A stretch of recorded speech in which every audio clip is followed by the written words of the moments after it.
있는 6학년 어린이 여러분, 안녕하세요. 반갑습니다. 과학에 대한 궁금증으로 답답하고 간지러운 여러분의 속을 벅벅 시원하게 긁어주는 효자손 같은 선생님, 문성준 선생님이에요. 우리 친구들과 함께 생태계에 대해서 공부한 게 엊그제 같은데 벌써 2단원의 마지막 시간이 되었네요. 우리가 열심히 공부하긴 했는데 배웠던 중요한 개념이 머릿속에 잘 있는지는 점검해봐야 될 것 같습니다. 그래서 선생님이 오늘 준비했어요. 먼저 생태계의 구성, 그리고 생물의 적응, 생태계의 보존과 복원 방법에 대해서 간단하게 살펴본 다음에 관련된 문제도 풀어볼 겁니다. 자, 그럼 선생님과 함께 오늘도 힘차게 공부 시작해볼까요?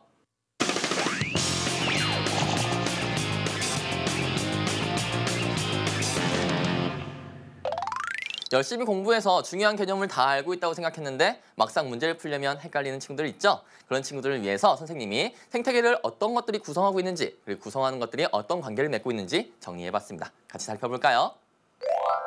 자, 생태계의 구성 요소가 나와 있죠? 생태계란 무엇이었어요? 그렇죠. 어떤 장소에서 생물이나 생물 또 비생물적 환경 요소가 서로 상호작용하는 것을 생태계라고 했는데요. 그런 것을 통해서 알 수 있는 것은 뭐예요? 생태계는 생물과 비생물적 환경 요인에 의해서 구성되어 있다 하는 걸 알 수 있죠. 자, 생물을 어떻게 나눌 수 있었죠? 네, 양분을 얻는 방법에 따라서 각각 생산자, 소비자, 분해자로 나눌 수 있었습니다. 생산자는요, 광합성을 통해서 스스로 양분을 합성해내는 것이었고요. 동물, 소비자는요, 다른 것들을 잡아먹음으로써 양분을 얻는 것이었습니다. 분해자는 무엇이었죠? 사체나 배설물을 분해하면서 양분을 얻는 것이었죠. 그리고 비생물적 환경 요인들은 생물이 자라는데 많은 영향을 미치는 햇빛이나 온도, 흙, 공기, 물과 같은 존재들이었습니다. 자, 그럼 먼저 생물 간의 관계에 대해서 살펴보도록 하죠. 자, 생물들 간에는 서로 먹고 먹히는 관계가 있었습니다. 이것을 한 줄로 쭉 늘어놓으면 뭐였습니까? 바로 먹이 사슬이었어요. 자, 이 먹이 사슬은 실제로 생태계의 모습과는 달랐죠. 그리고 중간에 하나라도 빠지게 되면 생태계 전체가 없어져 버린다는, 멸종되어 버린다는 문제점이 있었습니다. 자, 그리고요, 실제 자연계에서는 이러한 모습으로 나타난다는 것을 배웠을 거예요. 이거 뭐였어요? 먹이 사슬이 복잡하게 그물처럼 얽혀 있다. 그래서 먹이, 그물이다. 이렇게 이름을 붙였었죠. 먹이 그물에서는 이렇게 한 동물이 사라진다 하더라도 다른 것을 먹으면 됐기 때문에 전체가 멸종하는 그런 큰 문제들은 발생하지 않는다고 얘기했었습니다. 자, 그리고요, 생태계 내에서 생물의 종류와 양, 이런 것들을 그림으로 나타낸 것이 무엇이었죠? 바로 이것이었습니다. 피라미드 모양이었고요. 이것은 생태 피라미드라고 했었습니다. 자, 이것을 통해서 알 수 있는 것이 무엇이었죠? 생물이 먹고 먹히는 관계에 의해서 일정한 수, 양의 비율을 유지하고 있다라고 했었죠. 이것이 무엇이었습니까? 바로 이것이었습니다. 생태계 평형이다라는 것까지 배웠습니다. 자, 그리고요, 비생물적 환경 요인이 생물 요인들에게 영향을 주고 있다고 했는데요. 어떤 영향을 주고 있는지 같이 정리를 해볼게요. 먼저 식물의 광합성, 그리고 동물의 번식 시기에 영향을 주는 것 무엇이었죠? 바로 햇빛이었습니다. 그리고 생명 유지에 꼭 필요하다. 이건 뭐였죠? 물이었고요. 너무 높거나 낮은 곳에서는 생물이 살기 어렵다. 자, 이건 뭐였죠? 온도였고요. 생물이 숨을 쉬게 해준다? 뭘까요? 공기였습니다. 그리고 식물이 자라는 데 필요한 양분, 또 생물이 살아가는 장소, 삶의 터전, 뭐였습니까? 바로 흙이었죠. 자, 이렇게 개념을 정리해보니까 어떤가요? 이제 훨씬 더 깔끔하게 문제를 풀 수 있을 것 같죠? 문제 살펴보도록 하겠습니다. 첫 번째 문제는요, 73쪽에 있는 1번 문제예요. 같이 볼게요. 다음 괄호 안에 공통으로 들어갈 알맞은 말을 쓰시오 했습니다. 볼게요. 어떤 장소에서 사는 생물이 다른 생물이나 비생물적 환경 요인과 뭘 해요? 상호작용하는 것을 무엇이라고 했습니까? 바로 생태계다. 이렇게 배웠죠? 그래서 생태계라고 합니다. 하나의 생태계는 생물과 비생물적 환경 요인으로 구성되어 있다. 맞죠? 자, 그래서 정답 뭐예요? 정답은 생태계 이렇게 써주면 되겠습니다. 다음 문제 살펴보겠습니다. 다음 문제입니다. 2번 문제고요. 다음 중 양분을 얻는 방법이 나머지와 다른 하나는 어느 것입니까? 하고 묻고 있네요. 자, 보겠습니다. 먼저 얘는, 뱀은 뭐 어떻게 해요? 잡아먹죠? 잡아먹어요. 자, 잡아먹는 녀석들 찾아볼까요? 새균은 아닌 것 같고요. 메뚜기 잡아먹죠. 뭘 먹어요? 풀 먹습니다. 그쵸? 그다음 개구리요? 잡아먹죠? 잠자리나 이런 것도 잡아먹고요. 잠자리도 잡아먹습니다. 자, 잡아먹는 얘네들은 뭐라고 부를까요? 바로 소비자라고 부릅니다. 소비자는 다른 생물을 먹어서 양분을 얻는 녀석들이죠. 자, 남아있는 녀석 뭡니까? 여기는 세균입니다. 세균은요, 뭐였습니까? 네, 분해자였죠? 분해자는 뭐예요? 다른 생물의 사체나 배설물을 분해해서 양분을 얻습니다. 버섯이나 곰팡이 이런 녀석들이 있죠. 정답 뭐라고 고를 수 있습니까? 네, 정답은 2번 이렇게 고르면 되겠습니다. 어렵지 않죠? 다음 문제도 살펴볼게요. 다음 문제입니다. 다음을 관계 있는 것끼리 바르게 연결하시오 했습니다. 자, 먼저 이쪽에 있는 걸 볼게요. 생산자, 소비자, 분해자가 나와 있죠? 생산자는 광합성을 통해서 양분을 스스로 만들어내는 녀석, 그 다음에 소비자는 다른 것을 잡아먹음으로써 양분을 얻는 녀석, 분해자는 사체나 배설물을 분해해서 양분을 얻는 녀석이었습니다. 하나 찾아볼게요. 호랑이 뭡니까? 호랑이는 다른 동물 잡아먹습니다. 뭐예요? 소비자죠? 자, 강낭콩 다른 거 잡아먹습니까? 아니죠. 스스로 양분을 생산해요. 그래서 사람들에게 먹히고 동물들에게 먹힙니다. 곰팡이는요, 네, 음식물을 썩게 만들죠. 썩게 해서 분해해서 양분을 얻고요. 독수리는 뭡니까? 다른 동물들을 역시나 잡아먹습니다. 그래서 정답은 이렇게 연결해주면 되겠네요. 자, 어렵지 않았죠? 다음 문제 살펴보겠습니다. 4번 문제예요. 다음 괄호 안에 들어갈 알맞은 말은 어느 것입니까? 하고 묻고 있네요. 괄호 살펴볼게요. 괄호에 의하여 분해된 물질은 흙 속의 양분이 되어 식물이 양분을 생산하는 데 이용된다 라고 했어요. 자, 여기서 찾을 수 있는 힌트가 있습니다. 어디 있을까요? 바로 여기 있습니다. 분해. 자, 우리가 생물 중에서 분해를 시키는 녀석 뭐가 있을까요? 네, 바로 분해자죠. 자, 생산자는 아니고요. 소비자 아니고요. 분해자 여기 있네요. 정답 쉽게 고를 수 있죠? 정답은 3번 되겠습니다. 다음 문제 살펴보겠습니다. 다음 문제예요. 다음의 생태계에서 생물과 비생물적 환경 요인을 2가지씩 찾아 쓰시오 라고 했습니다. 자, 여기서 생물 뭡니까? 생명이 있죠. 비생물적 환경 요인은 뭐예요? 생명이 없어요. 이걸 찾으면 될 거예요. 자, 그러면 하나 보겠습니다. 벌 생명이 있고요. 꽃, 나무, 개미, 도토리, 다람쥐 다 생명이 있죠. 하지만 햇빛, 흙, 물 이런 것들은 생명이 없습니다. 정리해보면 되겠죠? 자, 이렇게 정리하면 되겠습니다. 꽃, 벌, 개미, 다람쥐, 나무, 도토리는 생물이다. 그리고 비생물적 환경 요인은 햇빛이나 흙이다. 네, 이렇게 정리할 수 있겠죠? 어렵지 않게 풀 수 있었을 겁니다. 다음 문제 살펴볼게요. 자, 다음 문제입니다. 위 5번에서 생산자를 2가지 쓰래요. 생산자 2가지. 생산자는 광합성을 통해서 양분을 만들어내는 녀석들이었죠. 자, 2가지 찾아 쓰고요. 그렇게 생각한 까닭을 쓰시오. 자, 근데 그렇게 생각한 까닭, 이건 무슨 얘기일까요? 얘네들이 왜 생산자인가? 이걸 설명하라는 얘기겠죠. 자, 그렇다면 아까 썼던 생산자들 한번 볼게요. 생명 중에서 생산자들은 네, 그 중에서 나무, 꽃, 도토리 이런 녀석들은 스스로 양분을 만들어내죠. 자, 얘네들이 왜 생산자인가? 바로 이렇기 때문이죠. 광합성을 통해서 살아가는 데 필요한 양분을 스스로 만들어내는 생물이기 때문이다. 자, 소비자하고는 달랐죠. 소비자는 다른 것을 먹어서 양분을 얻지만 생산자는 광합성을 통해서 양분을 만들어냅니다. 스스로요. 그렇죠? 어렵지 않게 쓸 수 있었을 겁니다. 다음 문제 살펴볼게요. 다음 문제입니다. 7번 문제고요. 다음 중 생태계의 구성 요소 간의 관련성에 대해서 설명한 것으로 옳지 않은 것을 고르라고 했습니다. 어떤 것이 옳지 않은지 살펴보도록 하겠습니다. 먼저 생물은요, 서로 영향을 주고받는다. 어떤 영향을 주고받죠? 네, 가장 대표적인 게 먹고 먹히는 것이죠. 그리고 뭐 서로 돕는 것들도 있고 경쟁하는 것도 있고 그렇습니다. 자, 2번째 볼게요. 소비자가 소비자를 잡아먹기도 한다. 그럴까? 그렇죠. 1차 소비자는 2차 소비자의 먹이가 되고 2차 소비자는 3차 소비자, 3차는 4차 뭐 이런 식으로 가죠. 그래서 얘도 맞는 얘기입니다. 3번 볼게요. 생산자는 분해자의 영향을 받지 않는다. 안 받을까요? 우선 생산자가 죽으면 분해자가 분해하겠죠. 그리고 다른 동물의 배설물이나 사체 같은 것들을 분해해서 흙 속에 좋은 양분으로 남겨놓습니다. 그러면 생산자가 그것을 흡수해서 양분을 만들 수 있겠죠? 정답은 뭐예요? 정답은 우선 3번입니다. 나머지 것들도 볼게요. 4번이에요. 비생물적 환경 요인과 생물은 밀접한 관계가 있다. 그렇죠. 햇빛, 물, 공기 이런 것들 다 생물의 성장에 큰 영향을 주었습니다. 마지막이요. 햇빛, 물, 흙 속의 양분을 이용해서 식물이 자란다. 맞죠? 자, 정답 뭡니까? 정답은 3번. 이렇게 구할 수 있을 겁니다. 다음 문제 볼게요. 다음 문제입니다. 8번 문제고요. 다음과 같이 먹이 사슬에 따라 생물의 수 또는 양을 표시한 것을 무엇이라고 하는지 쓰시오라고 했습니다. 자, 이걸 쓸 때 이 모양 뭡니까? 그렇죠. 피라미드 모양이에요.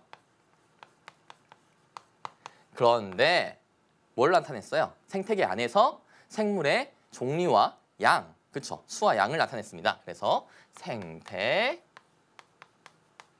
피라미드다 이렇게 이름을 붙여주면 되겠죠. 이 그림을 통해서 알 수 있었던 것들이 중요한데요. 자, 각 층에 있는 생산자, 1차 소비자, 2차 소비자, 3차 소비자의 양이 점점 줄어든다는 것, 그리고 먹고 먹히는 관계에 의해서 일정하게 유지되고 있다는 것을 알 수 있었습니다. 이것까지 정리하면 100점이 될 거예요. 다음 문제도 살펴보겠습니다. 다음 문제예요. 생산자의 양이 갑자기 줄어들었을 때 일시적으로 생기는 변화로 거리가 먼 것을 찾으라고 했네요. 무엇이 있는지 살펴보도록 하겠습니다. 첫 번째, 생태계 평형이 깨진다. 생태계 평형이 뭡니까? 네, 먹고 먹히는 관계에 의해서 생물의 종류, 양, 수가 일정한 비율을 유지하는 것을 말하죠. 이것이 깨지겠죠. 왜? 갑자기 얘네가 줄어들었으니까요. 두 번째 볼게요. 소비자의 수가 줄어든다. 왜 줄어들까? 네, 먹이가 되는 생산자가 줄어들었어요. 그러면 그것을 먹는 1차 소비자 줄겠죠. 걔를 먹는 2차 소비자 줄겠죠. 3차 줄겠죠. 자, 이런 식으로 점점 수가 줄어들 겁니다. 세 번째 볼게요. 1차 소비자의 수가 늘어난다. 여기서 1차 소비자가 뭡니까? 생산자를 먹는 애들이죠. 얘네들이 늘어날까요? 그렇지 않습니다. 먹이가 줄어드니까 얘네들은 줄어들게 됩니다. 정답이 뭐예요? 정답은 3번이죠. 나머지도 볼게요. 2차 소비자의 수가 줄어든다. 그렇겠죠. 1차가 줄어드니까요. 5번, 1차 소비자가 다른 곳으로 이동할 수도 있다. 왜? 배고프니까 밥을 찾기 위해서. 그렇죠? 정답은 3번입니다. 다음 문제 살펴볼게요. 다음 문제예요. 다음에 먹이 그물에서, 자, 이 먹이 그물 뭡니까? 먹고 먹힌 관계가 막 복잡하게 얽혀 있어요. 그래서 그물처럼 복잡하게 보이는 것을 먹이 그물이라고 합니다. 먹이 그물에서 찾을 수 있는 먹이 사슬을 2가지 쓰시오라고 했는데요. 자, 이 먹이 그물은 사실 먹이 사슬이 복잡하게 연결되어 있는 거예요. 볼까요? 여기 있는 그림을 보면 풀에서요, 메뚜기 거쳐서 참새 거쳐서 매로 가는 먹이 사슬 하나 나왔죠. 그 다음에 또 여기 보면 토토리에서 다람쥐 거쳐서 뱀으로 가서 매로 가는 먹이 사슬이 있습니다. 이런 먹이 사슬들이 복잡하게 얽혀서 그물처럼 보이니까 먹이 그물이 된 거예요. 자, 그러면 답 쉽게 찾을 수 있겠죠? 하나하나 따라가 보면 되는 거예요. 꽃, 나비, 거미, 참새, 매나, 아니면 풀, 메뚜기, 개구리, 뱀, 매 이렇게 갈 수도 있습니다. 또 나무에서 진딧물이 있죠? 무당벌레 잡아먹고 거미, 참새, 매 이렇게 갈 수도 있고요. 마지막으로 도토리에서 다람쥐, 뱀, 매 이렇게도 갈 수 있습니다. 그러니까 먹이 그물 안에서 복잡하게 생각하지 말고요. 그 먹고 먹히는 관계를 쭉 한 줄로 따라가면 그게 먹이 사슬이 되는 거예요. 쉽죠? 다음 문제 살펴보겠습니다. 다음 문제예요. 11번 문제고요. 다음은 2개의 페트병을 잘라서 콩나물을 넣고 일주일 동안 관찰하는 실험입니다. 왜 했어요? 바로 비생물적 환경 요인이 생물에게 어떤 영향을 미치는지 알아보기 위해서 한 실험이었죠. 이 실험은 어떤 비생물적 환경 요인이 콩나물의 자람에 영향을 주는지 알아보려는 것입니까? 하고 있습니다. 자, 이 실험에서 우리가 중요하게 생각해야 될 건 뭐였습니까? 다르게 해준 조건이 무엇이었나? 이거예요. 왜요? 실험에서 다르게 해준 조건에 따라서 결과가 달라지기 때문에 이 조건이 어떤 영향을 미치는구나 하고 알 수 있게 되는 것이죠. 그걸 알아보기 위해서 실험을 하는 거예요. 보도록 하겠습니다. 얘는 햇빛을 비춰주고 그다음에 물도 주었습니다. 자, 결과 우리 예상되죠? 네, 잘 자랐어요. 그렇죠? 얘는 햇빛을 비춰주지 않았어요. 못 받게 했죠? 뭘 씌웠어요? 어둠 상자를 씌웠습니다. 그리고 물은 줬습니다. 그러니까 뭐가 다릅니까? 햇빛은 하나는 받고 햇빛은 받지 못했습니다. 그러니까 햇빛이 콩나물의 자람에 어떤 영향을 주는지 알아보기 위한 실험이죠. 정답 찾을 수 있죠? 물 줬고요. 흙 없고요. 공기는 다 똑같이 있을 테고요. 햇빛이 다릅니다. 정답 뭐예요?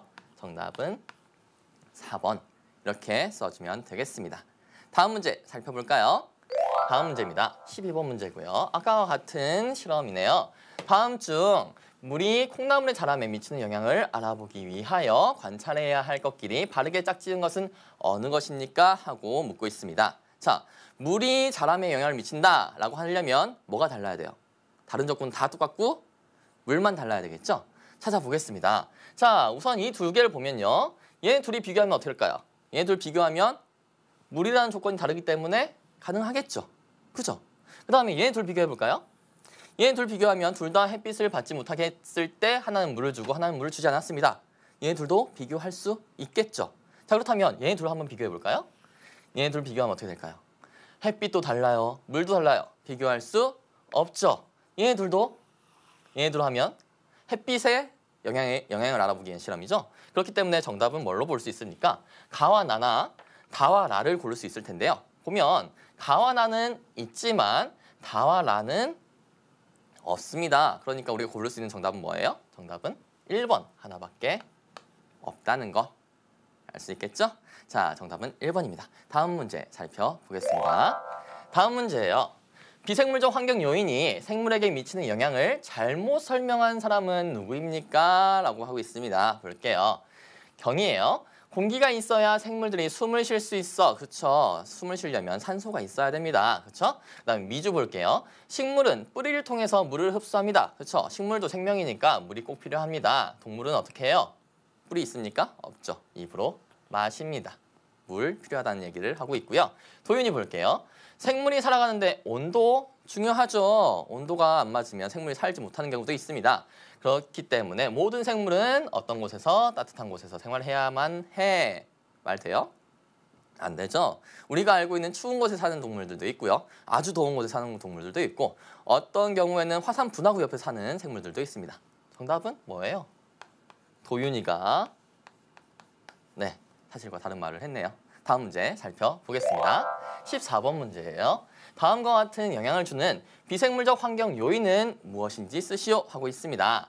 자, 볼게요. 동물의 번식 시기에 영향을 준다. 네, 여러 가지가 있을 수 있겠죠. 뭐 햇빛, 뭐 온도, 뭐 이런 것들도 있을 텐데요.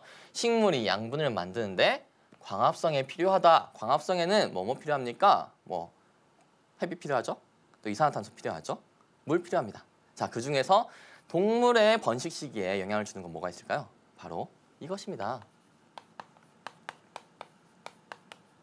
자, 어렵나요?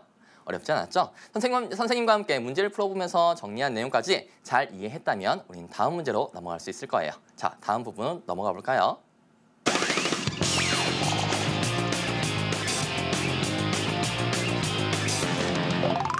우리 생물의 적응에 대해서도 배웠었죠?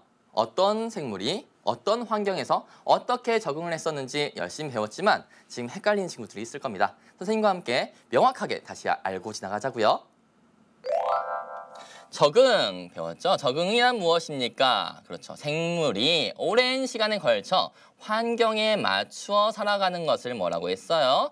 적응이다. 이렇게 얘기했습니다.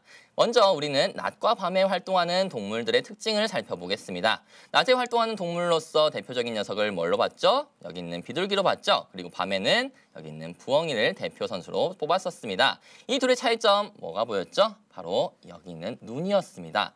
눈이 누가 더 크죠? 여기 있는 부엉이가 더 크죠? 왜 그랬죠? 네, 밤에 어두운 곳에서도 잘 활동하게 하기 위해서는 아주 빛에 민감한 큰 눈이 필요했기 때문이었죠. 다음 보겠습니다. 자, 열대에서 자라나는 바나나와 사막에서 자라나는 선인장이었습니다. 열대는 어떤 곳이었습니까? 네, 비가 많이 왔죠. 온도 높았죠. 반대로 사막은 어땠어요? 온도는 높은데 어때요? 비가 안 왔어요. 그렇죠? 그래서 차이점이 나왔습니다. 바나나는 넓은 잎을 가지고 있었습니다. 그리고 선인장은 좁은 잎을 가지고 있었는데 이거 뭐죠? 이거 잎인가요? 아니죠. 이건 줄기고요. 선인장의 잎은 여기 있습니다. 가시들이 잎이에요. 이 차이가 있는 이유는 뭐예요? 증산작용을 통해서 잃는 물의 양을 줄이기 위한 거죠. 바나나는 증산작용을 활발하게 해서 물을 많이 내뿜지만 선인장은 가시 같은 잎을 통해서 물을 최대한 지켜내는 거예요. 자, 물이 없는 곳에서 잘 살아남을 수 있겠죠? 다음 보겠습니다. 다음은 사막에 사는 사막여우와 북극에 사는 북극여우입니다. 이들의 차이점, 대표적인 차이점 바로 이거죠. 사막여우는 큰 귀를 가지고 있다. 하지만 북극여우는 귀가 작다. 그 이유는 뭡니까? 사막여우는 이 큰 귀를 통해서 열을 빨리 식힙니다. 하지만 북극여우는 밖으로 드러나는 부분을 최대한 작게 해서 몸 안에 있는 열을 지킵니다. 그리고 또 차이점이 있죠. 북극여우는 아주 하얗고 두꺼운 털옷을 입었습니다. 하지만 사막여우는 그렇지 않고요. 그 다음에 북극여우는 덩치가 큽니다. 왜요? 이 안에 지방을 많이 저장하고 있어서 북극의 추위를 막아주게 되는 것이죠. 선생님과 함께 중요한 내용들 정리하니까 이제 문제를 자신 있게 풀 수 있겠죠? 문제 살펴보겠습니다. 75쪽에 있는 15번 문제예요. 물은 생물의 생명 유지에 반드시 필요한 비생물적 환경 요인입니다. 그렇죠?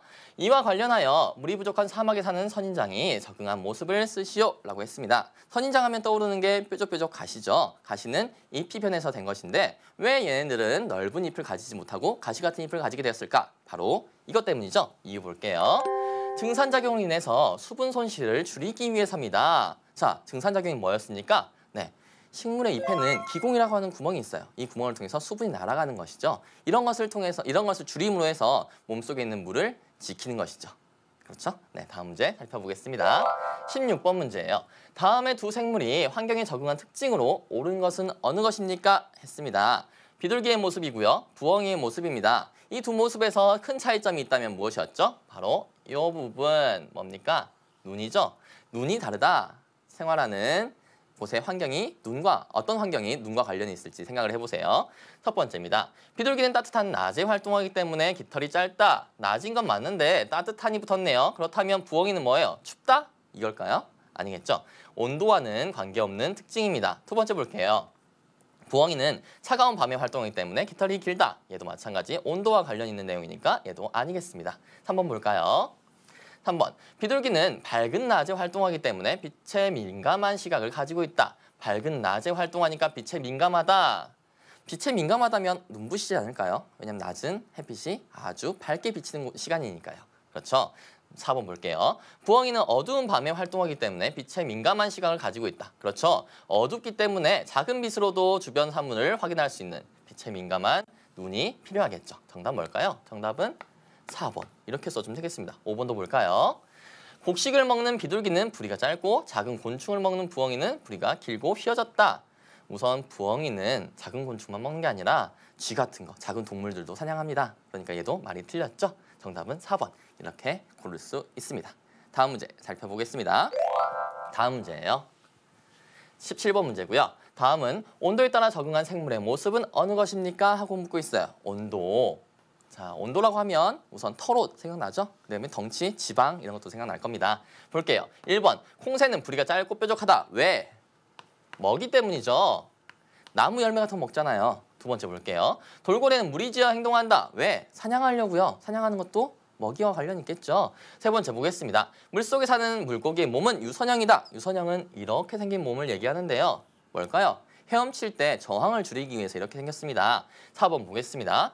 바나나는 증산작용을 많이 하기 위하여 잎이 넓다. 이건 물이 얼마나 구하기 쉬운지 어려운지에 따라 달려져 있는 거죠. 그래서 얘도 아닙니다. 그다음에 5번 볼게요. 북극여우는 지방층이 두꺼워서 몸집이 크고 키가 작다. 왜? 추우니까 따뜻하게 지내려고. 그러니까 얘는 온도와 관련이 있습니다. 정답 뭡니까? 5번. 이렇게 써주면 되겠죠. 다음 문제 살펴보겠습니다. 다음 문제는 18번 문제예요. 다음 동물들의 공통점은 무엇입니까? 하고 묻고 있네요. 나뭇잎여치, 카멜레온, 개구리, 자벌레예요. 얘네들은 주변에 따라서 색깔이나 또 모양들이 비슷하게 됩니다. 왜요? 천적으로부터 그 위협을 피하고요. 또 사냥을 할 때 용이하게 하기 위해서죠. 자, 그럼 있는지 보겠습니다. 겨울잠을 잔다. 얘네들 아니죠. 두 번째, 무리지어 행동 안 합니다. 계절에 따라 서식지 이동 안 하죠. 네 번째요. 주변 환경과 비슷하게 색깔이나 모양을 바꾼다. 정답이죠. 마지막 볼게요. 다른 동물과 비슷한 모습으로 바꾸어 위협한다? 얘도 아닙니다. 정답 뭐예요? 정답은 4번입니다. 선생님과 함께 열심히 문제를 풀어봤는데 여기까지 내용이 이해가 잘 되었다면 다음 부분으로 넘어가 보도록 하겠습니다.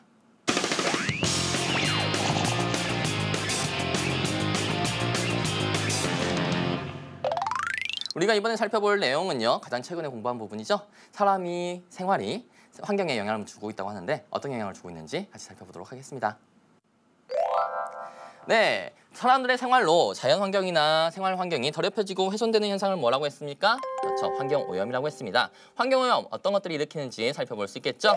자, 흙을 오염시키는 것은 생활 쓰레기, 농약 이런 것들이고요. 물을 오염시키는 것은 배수, 그다음에 생활 하수 등이 있었습니다. 공기는요, 배기가스, 그다음에 매연 등이 있었죠. 자, 그리고요. 생태계 보존을 위해서 우리가 할 수 있는 일이 있었습니다. 먼저 자전거를 이용하거나 쓰레기를 분리수거합니다. 그래서 뭘 줄여요? 이산화탄소 배출을 줄이죠. 이렇게 되면 우리 지구온난화 속도도 늦출 수 있습니다. 두 번째요. 생태경관 보전지역이나 국립공원 지정합니다. 그러면 개발이 덜 되겠죠. 세 번째요. 훼손된 환경과 멸종위기에 처한 동식물을 복원합니다. 그리고 지키기 위해서 노력하죠. 그리고 마지막, 개발 사업 전에 환경 영향 평가를 실시합니다. 그래서 이 지역은 개발해도 되는지 아니면 지켜야 하는지 평가하는 것이죠. 자, 우리가 중요한 내용 함께 확인했으니까 문제를 통해서 배운 내용 확실하게 점검해야 되겠죠? 문제 살펴보겠습니다. 76쪽에 있는 19번 문제예요. 문제 볼게요. 다음과 같은 원인에 의해서 오염되는 것은 무엇입니까? 하고 있습니다. 자, 여기 보니까 배가 좌초됐나 봐요. 그리고 여기서 검은 기름 같은 게 보이네요. 이렇게 됐을 때 무엇이 오염되죠? 네, 아주 정말 쉬운 문제입니다. 뭡니까? 바로 여기 있는 물이 오염되죠. 정답? 그래서 뭐라고 쓸 수 있어요? 네, 1번 이렇게 쓸 수 있습니다. 어렵지 않게 고를 수 있을 거라고 생각합니다. 자, 그럼 다음 문제 살펴볼게요. 20번 문제입니다. 다음 실험은 무엇을 알아보기 위한 것입니까? 하고 묻고 있네요. 실험 한번 보도록 할게요. 페트리 접시 3개에 탈지면을 깔고 각각 합성 세제용에 묽은 황산, 물을 탈지면 축축할 정도까지 넣습니다. 자, 이거 오염물질 다르게 해줬네요. 그 다음에 페트리 접시에 같은 개수의 무씨를 올려놓고 뚜껑을 닫아서 따뜻한 곳에 놓아둡니다. 얘네들이 잘 자랄지 보는 거겠네요. 일주일 동안 싹이 튼 무씨의 개수를 비교하여 보는 것이었습니다. 자, 이 실험 무엇을 알아보기 위한 것이었죠? 그렇죠. 이 환경 오염물질들이 식물의 자람에 어떤 영향을 미치는지 알아보기 위한 실험이었습니다. 문제 보겠습니다. 자, 그렇다면 관련된 답이 있는지 보겠습니다. 품질 좋은 무씨의 특징? 아니죠. 두 번째, 무씨 발화에 걸리는 시간 하나만 해도 충분할 겁니다. 세 번째 볼게요. 무씨 발화에 필요한 용액의 특징? 이것도 애매합니다. 네 번째 볼게요. 무씨 발화에 필요한 환경적 요인? 얘도 아니죠. 하나만 해도 충분할 거예요. 마지막 볼게요. 오염물질이 무씨 발화에 미치는 영향. 그쵸? 우리 다르게 해준 조건이 뭐였어요? 각각 페트리 접시에 넣어주는 오염물질의 종류였습니다. 그쵸? 그러니까 정답은 뭡니까? 정답은 5번입니다. 다음 문제 살펴볼게요. 자, 21번 문제입니다. 다음과 같은 현상과 관계 있는 것은 무엇입니까? 하고 묻고 있네요. 이산화탄소 등이 많이 배출되어서 지구의 평균 온도가 높아지고요. 북극의 빙하가 녹고 있습니다. 자, 이거 뭡니까? 공기 중에 이산화탄소가 많이 생겼어요. 지구 온난화가 생겼습니다. 그렇죠? 지구 온난화, 따뜻해진다. 정답 뭡니까? 정답 5번입니다. 자, 어렵지 않았죠? 다음 문제 살펴보겠습니다. 자, 다음 괄호 안에 들어갈 알맞은 말을 쓰시오 하고 있습니다. 산을 깎아 도로를 만들거나 하천을 막아 댐을 만드는 등의 개발 사업을 할 때 그 전에 주변 환경과 생태계에 미치는 영향을 예측해보는 거예요. 그 영향을 최소화할 수 있는 방법을 찾기 위해서 무엇을 실시합니까? 바로 이것을 실시하죠. 환경 영향 평가를 실시합니다. 그래서 개발해야 될지 말아야 될지를 결정하죠. 자, 다음 문제도 살펴볼게요. 23번 문제입니다. 다음 보기 중에서 생태계를 보존해야 하는 까닭을 두 가지 골라보겠습니다. 자, 볼게요. 생물의 생명은 소중하기 때문 맞죠? 생태계는 파괴되어도 스스로 회복할 수 있어요? 잘하기 때문이에요? 아니죠. 한번 파괴되면 회복하는 데 시간 많이 걸립니다. 세 번째 볼게요. 생태계가 파괴되면 결국 사람에게 좋지 않은 영향을 주기 때문이다? 맞죠? 네 번째 볼게요. 오늘날 자연에서 직접 자원을 채취하는 직업이 많기 때문이다? 아니죠. 정답 뭡니까? 기업과 디귿입니다. 어렵지 않죠? 다음 문제 살펴볼게요. 자, 24번이에요. 다음과 같이 산을 깎아 도로를 만들었을 때 생태계에 미치는 영향을 한 가지 써봅시다. 개발 사업, 자연 파괴 되었죠. 자, 이런 거 어떻게 쓰면 될까요? 이렇게 써보면 되겠습니다. 우선 동물들이 살 곳이 없어졌어요. 그리고 생산자의 양이 줄어드니까 소비자의 양도 줄어들었을 것입니다. 이렇게 쓰면 되겠죠? 다음 문제 살펴보겠습니다. 다음 문제입니다. 다음 중 우리가 생태계를 보존하기 위해서 실천할 수 있는 일로 거리가 먼 것을 찾는 것입니다. 첫 번째 볼게요. 가까운 거리 걸어간다. 맞는 얘기죠. 학교 내 잔디를 밟지 않는다. 식물 보호합니다. 세 번째, 물건은 소중히 다루고 아꼈습니다. 물건 생산하는 데 들어간 자원 줄일 수 있겠죠. 네 번째, 자원을 아끼고 쓰레기 배출을 줄인다. 맞는 얘기. 마지막 다섯 번째, 세제를 많이 사용해 오염물질을 없앤다. 얘는 아닐 겁니다. 물 오염되는 거 뻔하죠. 자, 이렇게 우리가 마지막 문제까지 정리해봤어요. 자, 이제 남아있는 코너 뭡니까? 우리 지난주 미션 확인하고 새로운 미션 받는 시간이죠. 미션을 확인해보겠습니다. 자, 지난주 미션이었어요. 생태계를 보존하고 복원하기 위해서 우리가 할 수 있는 일 있었죠? 무엇이었는지 찾아볼까요? 쓰레기를 함부로 버리지 않는다. 분리수거를 열심히 한다 등이 있었습니다. 이번 주 미션 볼까요? 자, 도시 외곽 지역에 사는 주민들이 지역 발전을 위해서 개발 제한구역을 없애달라고 한다면 어떻게 할까요? 어떻게 결정하면 될까요? 정답을 알고 있는 친구는 우리 수강후기 게시판에 꼭 올려주세요.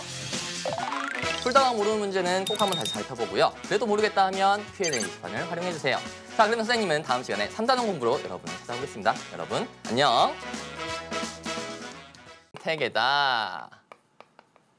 이렇게 배웠죠? 그래서 생태계라고 합니다. 하나의 생태계는 생물과 비생물적 환경 요인으로 구성되어 있다. 맞죠? 자, 그래서 정답 뭐예요? 정답은 생태계 이렇게 써주면 되겠습니다. 다음 문제 살펴보겠습니다. 다음 문제입니다. 2번 문제고요. 다음 중 양분을 얻는 방법이 나머지와 다른 하나는 어느 것입니까? 하고 묻고 있네요. 자, 보겠습니다. 먼저 얘는 뱀은 뭐 어떻게 해요? 잡아먹죠? 잡아먹어요.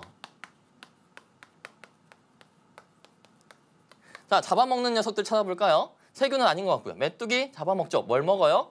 풀 먹습니다. 그쵸? 그다음 개구리요? 잡아먹죠? 잠자리나 이런 것도 잡아먹고요. 잠자리도 잡아먹습니다. 자, 잡아먹는 얘네들은 뭐라고 부를까요? 바로 소비자라고 부릅니다. 소비자는 다른 생물을 먹어서 양분을 얻는 녀석들이죠. 자, 남아있는 녀석 뭡니까? 여기는 세균입니다. 세균은요, 뭐였습니까? 네, 분해자였죠? 분해자는 뭐예요? 다른 생물의 사체나 배설물을 분해해서 양분을 얻습니다.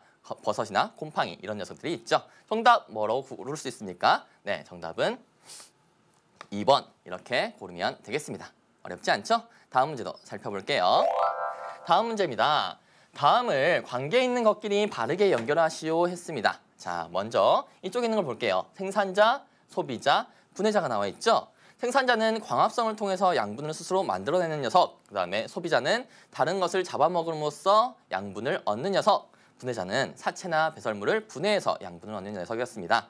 하나 찾아볼게요. 호랑이 뭡니까? 호랑이는 다른 동물 잡아먹습니다. 뭐예요? 소비자죠? 자, 강낭콩 다른 거 잡아먹습니까? 아니죠. 스스로 양분을 생산해요. 그래서 사람들에게 먹히고 동물들에게 먹힙니다. 곰팡이는요, 네, 음식물을 썩게 만들죠? 썩게 해서 분해해서 양분을 얻고요. 독수리는 뭡니까? 다른 동물들을 역시나 잡아먹습니다. 그래서 정답은 이렇게 연결해주면 되겠네요. 자, 어렵지 않았죠? 다음 문제 살펴보겠습니다. 4번 문제예요. 다음 괄호 안에 들어갈 알맞은 말은 어느 것입니까? 하고 묻고 있네요. 괄호 살펴볼게요. 괄호에 의하여 분해된 물질은 흙 속의 양분이 되어 식물이 양분을 생산하는 데 이용된다 라고 했어요. 자, 여기서 찾을 수 있는 힌트가 있습니다. 어디 있을까요? 바로 여기 있습니다. 분해. 자, 우리가 생물 중에서 분해를 시키는 녀석 뭐가 있을까요? 네, 바로 분해자죠. 자, 생산자는 아니고요. 소비자 아니고요. 분해자 여기 있네요. 정답 쉽게 고를 수 있죠? 정답은 3번 되겠습니다. 다음 문제 살펴보겠습니다. 다음 문제예요.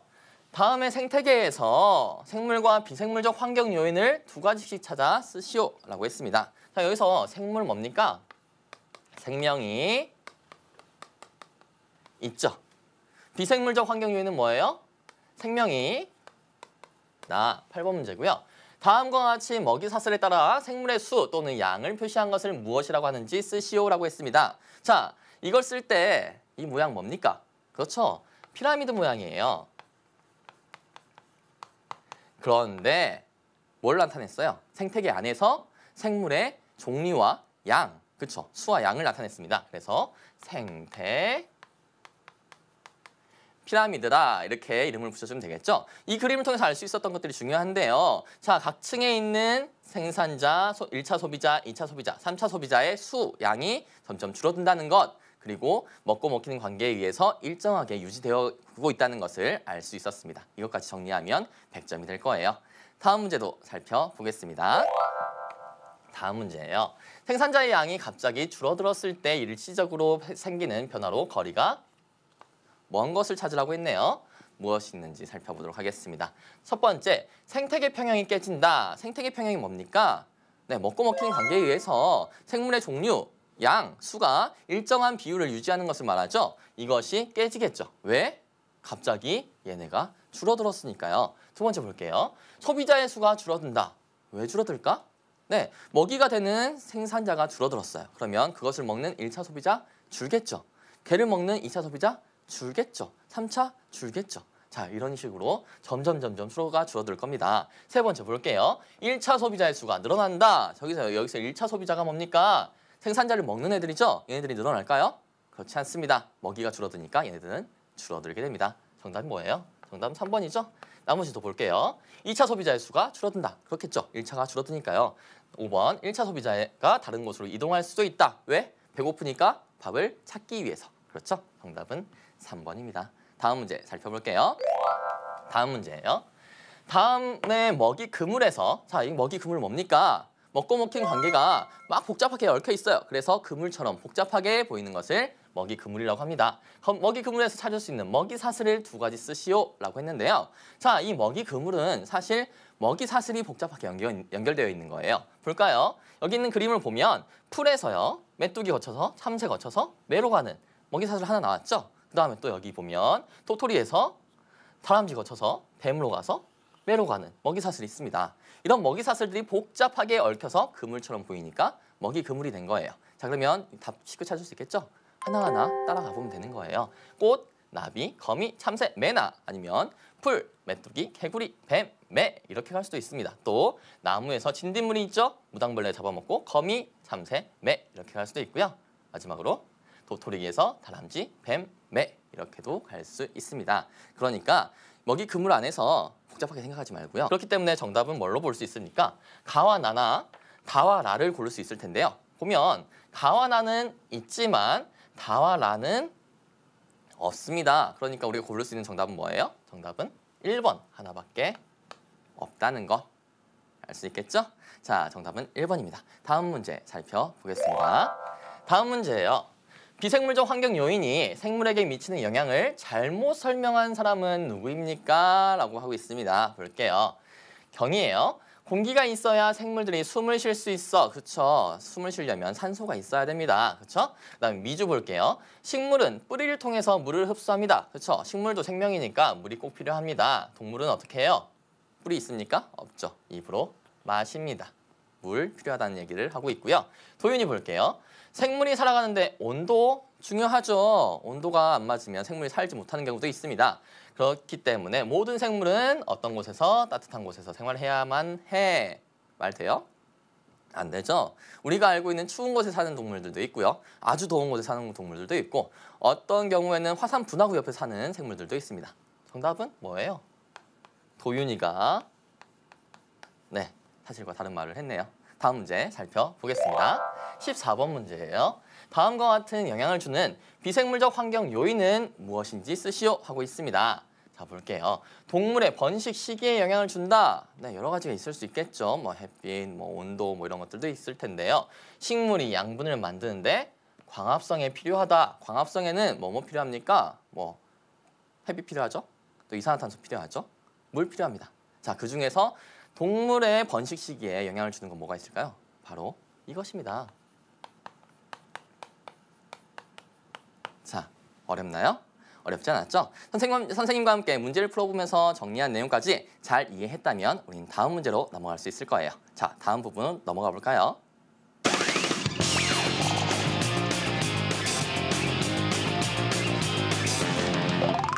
우리 생물의 적응에 대해서도 배웠었죠? 어떤 생물이 어떤 환경에서 어떻게 적응을 했었는지 열심히 배웠지만 지금 헷갈리는 친구들이 있을 겁니다. 선생님과 함께 명확하게 다시 알고 지나가자고요. 적응 배웠죠? 적응이란 무엇입니까? 그렇죠. 생물이 오랜 시간에 걸쳐 환경에 맞추어 살아가는 것을 뭐라고 했어요? 적응이다. 이렇게 얘기했습니다. 먼저 우리는 낮과 밤에 활동하는 동물들의 특징을 살펴보겠습니다. 낮에 활동하는 동물로서 대표적인 녀석을 뭘로 봤죠? 여기 있는 비둘기로 봤죠? 그리고 밤에는 여기 있는 부엉이를 대표 선수로 뽑았었습니다. 이 둘의 차이점 뭐가 보였죠? 바로 여기 있는 눈이었습니다. 눈이 누가 더 크죠? 여기 있는 부엉이가 더 크죠? 왜 그랬죠? 네, 밤에 어두운 곳에서 자, 우리가 생물 중에서 분해를 시키는 녀석 뭐가 있을까요? 네, 바로 분해자죠. 자, 생산자는 아니고요. 소비자 아니고요. 분해자 여기 있네요. 정답 쉽게 고를 수 있죠? 정답은 3번 되겠습니다. 다음 문제 살펴보겠습니다. 다음 문제예요. 다음의 생태계에서 생물과 비생물적 환경 요인을 두 가지씩 찾아 쓰시오라고 했습니다. 자, 여기서 생물 뭡니까? 생명이 있죠. 비생물적 환경 요인은 뭐예요? 생명이 없어요. 이걸 찾으면 될 거예요. 자, 그러면 하나 보겠습니다. 벌 생명이 있고요. 꽃, 나무, 개미, 도토리, 다람쥐 다 생명이 있죠. 하지만 햇빛, 흙, 물 이런 것들은 생명이 없습니다. 정리해보면 되겠죠? 자, 이렇게 정리하면 되겠습니다. 꽃, 벌, 개미, 다람쥐, 나무, 도토리는 생물이다. 그리고 비생물적 환경 요인은 햇빛이나 흙이다. 네, 이렇게 정리할 수 있겠죠? 어렵지 않게 풀 수 있었을 겁니다. 다음 문제 살펴볼게요.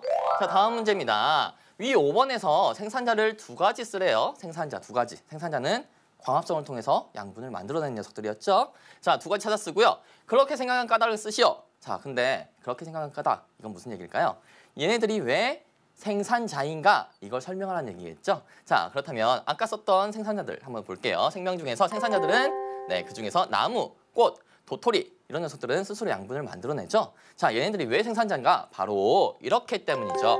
광합성을 통해서 살아가는 데 필요한 양분을 스스로 만들어내는 생물이기 때문이다. 자, 소비자하고는 달랐죠. 소비자는 다른 것을 먹어서 양분을 얻지만 생산자는 광합성을 통해서 양분을 만들어냅니다. 스스로요. 그렇죠? 어렵지 않게 쓸 수 있었을 겁니다. 다음 문제 살펴볼게요. 다음 문제입니다. 7번 문제고요. 다음 중 생태계의 구성 요소 간의 관련성에 대해서 설명한 것으로 옳지 않은 것을 고르라고 했습니다. 어떤 것이 옳지 않은지 살펴보도록 하겠습니다. 먼저 생물은요, 서로 영향을 주고받는다. 어떤 영향을 주고받죠? 네, 가장 대표적인 게 먹고 먹히는 것이죠. 그리고 뭐 서로 돕는 것들도 있고 경쟁하는 것도 있고 그렇습니다. 자, 두 번째 볼게요. 소비자가 소비자를 잡아먹기도 한다. 그럴까? 그렇죠. 1차 소비자는 2차 소비자의 먹이가 되고 2차 소비자는 3차 소비자, 3차는 4차 뭐 이런 식으로 가죠. 그래서 얘도 맞는 얘기입니다. 3번 볼게요. 생산자는 분해자의 영향을 받지 않는다. 안 받을까요? 우선 생산자가 죽으면 분해자가 분해하겠죠. 그리고 다른 동물의 배설물이나 사체 같은 것들을 분해해서 흙 속에 좋은 양분으로 남겨놓습니다. 그러면 생산자가 그것을 흡수해서 양분을 만들 수 있겠죠? 정답은 뭐예요? 정답은 우선 3번입니다. 나머지 것들도 볼게요. 4번이에요. 비생물적 환경 요인과 생물은 밀접한 관계가 있다. 그렇죠. 햇빛, 물, 공기 이런 것들 다 생물의 성장에 큰 영향을 주었습니다. 마지막이요. 햇빛, 물, 흙 속의 양분을 이용하는 것까지 배웠습니다. 자, 그리고요. 비생물적 환경 요인이 생물 요인들에게 영향을 주고 있다고 했는데요. 어떤 영향을 주고 있는지 같이 정리를 해볼게요. 먼저 식물의 광합성, 그리고 동물의 번식 시기에 영향을 주는 것 무엇이었죠? 바로 햇빛이었습니다. 그리고 생명 유지에 꼭 필요하다. 이건 뭐였죠? 물이었고요. 너무 높거나 낮은 곳에서는 생물이 살기 어렵다. 자, 이거 뭐였죠? 온도였고요. 생물이 숨을 쉬게 해준다. 뭐였까요? 공기였습니다. 그리고 식물이 자라는 데 필요한 양분, 또 생물이 살아가는 장소, 삶의 터전 뭐였습니까? 바로 흙이었죠. 자, 이렇게 개념을 정리해보니까 어떤가요? 이제 훨씬 더 깔끔하게 문제를 풀 수 있을 것 같죠? 문제 살펴보도록 하겠습니다. 첫 번째 문제는요. 73쪽에 있는 1번 문제예요. 같이 볼게요. 다음 괄호 안에 공통으로 들어갈 알맞은 말을 쓰시오 했습니다. 볼게요. 어떤 장소에서 사는 생물이 다른 생물이나 비생물적 환경 요인과 뭘 해요? 상호작용하는 것을 무엇이라고 했습니까? 바로 생태계다. 이렇게 배웠죠? 그래서 생태계라고 합니다. 하나의 생태계는 생물과 비생물적 환경 요인으로 구성되어 있다. 맞죠? 자, 그래서 정답 뭐예요? 정답은 생태계 이렇게 써주면 되겠습니다. 다음 문제 살펴보겠습니다. 다음 문제입니다. 2번 문제고요. 다음 중 양분을 얻는 방법이 나머지와 다른 하나는 어느 것입니까? 하고 묻고 있네요. 자, 보겠습니다. 먼저 얘는 뱀은 뭐 어떻게 해요? 잡아먹죠? 잡아먹어요. 자, 잡아먹는 녀석들 찾아볼까요? 새균은 아닌 것 같고요. 메뚜기 잡아먹죠. 뭘 먹어요? 풀 먹습니다. 그쵸? 그다음 개구리요? 잡아먹죠? 잠자리나 이런 것도 잡아먹고요. 잠자리도 잡아먹습니다. 자, 잡아먹는 얘네들은 뭐라고 부를까요? 바로 소비자라고 부릅니다. 소비자는 다른 생물을 먹어서 양분을 얻는 녀석들이죠. 자, 남아있는 녀석 뭡니까? 여기는 세균입니다. 세균은요, 뭐였습니까? 네, 분해자였죠? 분해자는 뭐예요? 다른 생물의 사체나 배설물을 분해해서 양분을 얻습니다. 버섯이나 곰팡이 이런 녀석들이 있죠. 정답 뭐라고 고를 수 있습니까? 네, 정답은 2번 이렇게 고르면 되겠습니다. 어렵지 않죠? 다음 문제도 살펴볼게요. 다음 문제입니다. 다음을 관계 있는 것끼리 바르게 연결하시오 했습니다. 자, 먼저 이쪽에 있는 걸 볼게요. 생산자, 소비자, 분해자가 나와 있죠? 생산자는 광합성을 통해서 양분을 스스로 만들어내는 녀석, 그 다음에 소비자는 다른 것을 잡아먹음으로써 양분을 얻는 녀석, 분해자는 사체나 배설물을 분해해서 양분을 얻는 녀석이었습니다. 하나 찾아볼게요. 호랑이 뭡니까? 호랑이는 다른 동물 잡아먹습니다. 뭐예요? 소비자죠? 자, 강낭콩 다른 거 잡아먹습니까? 아니죠. 스스로 양분을 생산해요. 그래서 사람들에게 먹히고 동물들에게 먹힙니다. 곰팡이는요, 네, 음식물을 썩게 만들죠? 섞게 해서 분해해서 양분을 얻고요. 독수리는 뭡니까? 통해서 살아가는 데 필요한 양분을 스스로 만들어내는 생물이기 때문이다. 자, 소비자하고는 달랐죠? 소비자는 다른 것을 먹어서 양분을 얻지만 생산자는 광합성을 통해서 양분을 만들어냅니다. 스스로요. 그렇죠? 어렵지 않게 쓸 수 있었을 겁니다. 다음 문제 살펴볼게요. 다음 문제입니다. 7번 문제고요. 다음 중 생태계의 구성 요소 간의 관련성에 대해서 설명한 것으로 옳지 않은 것을 고르라고 했습니다. 어떤 것이 옳지 않은지 살펴보도록 하겠습니다.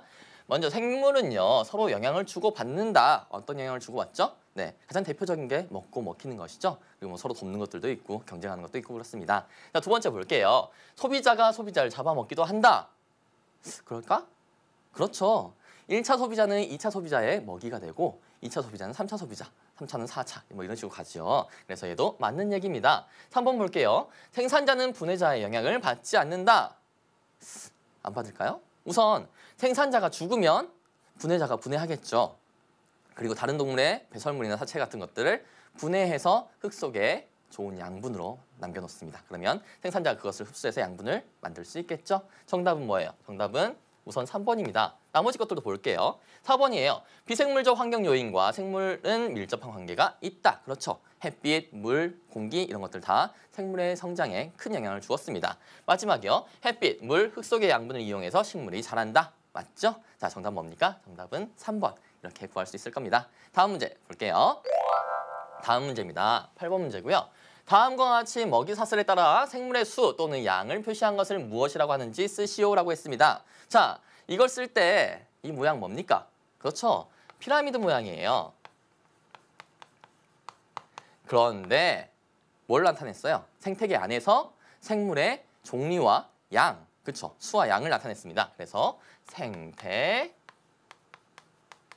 피라미드다 이렇게 이름을 붙여주면 되겠죠. 이 그림을 통해서 알 수 있었던 것들이 중요한데요. 자, 각 층에 있는 생산자, 1차 소비자, 2차 소비자, 3차 소비자의 수, 양이 점점 줄어든다는 것, 그리고 먹고 먹히는 관계에 의해서 일정하게 유지되고 있다는 것을 알 수 있었습니다. 이것까지 정리하면 100점이 될 거예요.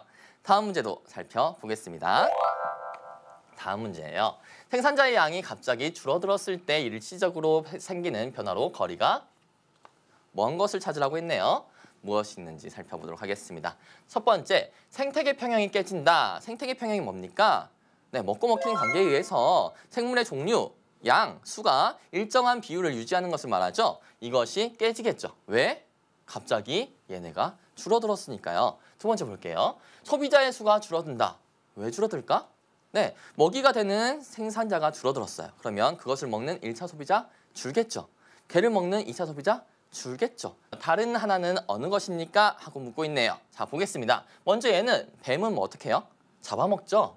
잡아먹어요. 자, 잡아먹는 녀석들 찾아볼까요? 새규는 아닌 것 같고요. 메뚜기 잡아먹죠. 뭘 먹어요?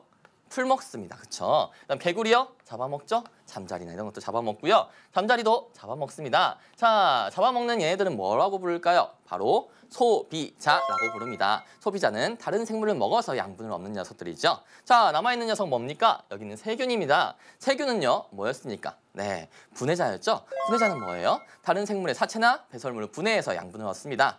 버섯이나 곰팡이 이런 녀석들이 있죠. 정답 뭐라고 고를 수 있습니까? 네, 정답은 2번 이렇게 고르면 되겠습니다. 어렵지 않죠? 다음 문제도 살펴볼게요. 다음 문제입니다. 다음을 관계 있는 것끼리 바르게 연결하시오 했습니다. 자, 먼저 이쪽에 있는 걸 볼게요. 생산자, 소비자, 분해자가 나와 있죠? 생산자는 광합성을 통해서 양분을 스스로 만들어내는 녀석, 그 다음에 소비자는 다른 것을 잡아먹음으로써 양분을 얻는 녀석, 분해자는 사체나 배설물을 분해해서 양분을 얻는 녀석이었습니다. 하나 찾아볼게요. 호랑이 뭡니까? 호랑이는 다른 동물 잡아먹습니다. 뭐예요? 소비자죠? 자, 강낭콩 다른 거 잡아먹습니까? 아니죠. 스스로 양분을 생산해요. 그래서 사람들에게 먹히고 동물들에게 먹힙니다. 곰팡이는요, 네, 음식물을 썩게 만들죠? 썩게 해서 분해해서 양분을 얻고요. 독수리는 뭡니까? 다른 동물들을 역시나 잡아먹습니다. 그래서 정답은 이렇게 연결해주면 되겠네요. 자, 어렵지 않았죠? 다음 문제 살펴보겠습니다. 4번 문제예요. 다음 괄호 안에 들어갈 알맞은 말은 어느 것입니까? 하고 묻고 있네요. 괄호 살펴볼게요.